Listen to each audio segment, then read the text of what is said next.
हर हर महादेव। एक बार आप सभी का पुनः अभिवादन। और आज से श्री विष्णु पुराण के प्रथम अंश का प्रारंभ करते हैं।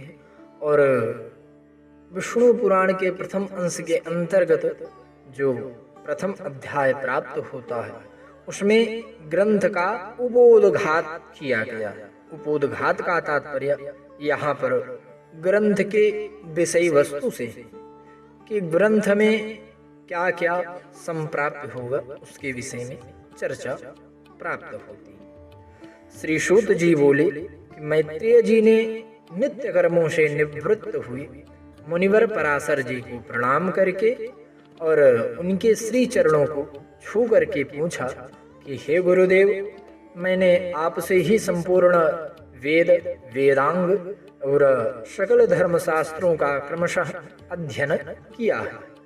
हे मुनिश्रेष्ठ, आपकी कृपा से मेरे विपक्षी भी मेरे लिए यह नहीं कह सकेंगे कि मैंने संपूर्ण शास्त्रों के अभ्यास में परिश्रम नहीं किया।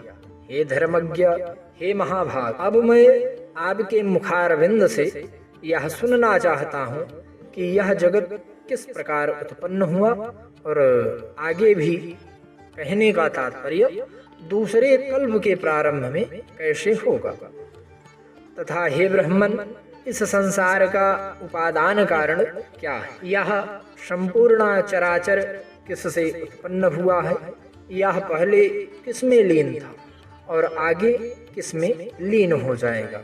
इसके अतिरिक्त आकाश आदि भूतों का परिमाण, समुद्र, पर्वत तथा देवता आदि की उत्पत्ति, पृथ्वी का अधिष्ठान और सूर्य आदि का परिमाण तथा उनका आधार, देवता आदि के वंश, मनु, मनवंतर अर्थात बार बार आने वाले चारों युगों में विभक्त कल्प और कल्पों के विभाग, प्रलय का स्वरूप, युगों के पृथक पृथक संपूर्ण धर्म, देवर्षि और राजर्षियों के चरित्र, श्री व्यास जी कृत वैदिक शाखाओं की यथावत रचना तथा ब्राह्मणादि वर्ण और ब्रह्मचर्य आदि आश्रमों के धर्म, ये सब हे महामुनि शक्ति नंदन मैं आपसे सुनना चाहता हूँ। हे ब्राह्मण, आप मेरे प्रति अपना चित्त प्रसादोन्मुख कीजिए, जिससे हे महामुने मैं आपकी कृपा से यह सब जान सकूं। श्री पराशर जी बोले कि हे धर्मज्ञ मैत्रेय, मेरे पिता के पिता अर्थात श्री वशिष्ठ जी ने जिसका वर्णन किया था उस पूर्व प्रसंग का तुमने मुझे अच्छा स्मरण कराया है, इसके लिए तुम धन्यवाद के पात्र हो। हे मैत्रेय, जब मैंने सुना कि पिताजी को विश्वामित्र की प्रेरणा से राक्षस ने खा लिया तो मुझको बड़ा भारी क्रोध हुआ। तब राक्षसों का ध्वंस करने के लिए मैंने यज्ञ करना आरंभ किया। उस यज्ञ में सैकड़ों राक्षस जलकर भस्म हो गए। इस प्रकार उन राक्षसों को सर्वथा नष्ट होते देख मेरे महाभाग पितामह वशिष्ठ जी मुझसे बोले, हे वत्स, अत्यंत क्रोध करना ठीक नहीं है, अब इसे शांत करो। राक्षसों का कुछ भी अपराध नहीं, तुम्हारे पिता के लिए तो ऐसा होना ही था। क्रोध तो मूर्खों को ही हुआ करता है, विचारवानों को भला कैसे हो सकता है। भैया, भला कौन किसी को मारता है, पुरुष स्वयं ही अपने किए का फल भोगता है। हे प्रियवर, यह क्रोध तो मनुष्य के अत्यंत कष्ट से संचित यश और तप का भी प्रबल नाशक माना गया है। हे तात, इस लोक और परलोक दोनों को बिगाड़ने वाले इस क्रोध का महर्षिगण सदा सर्वदा त्याग करते, इसलिए आप इसके वशीभूत मत हुई। अब इन बेचारे निरापराध राक्षसों को दग्ध करने से कोई लाभ नहीं। अपने इस यज्ञ को समाप्त करो।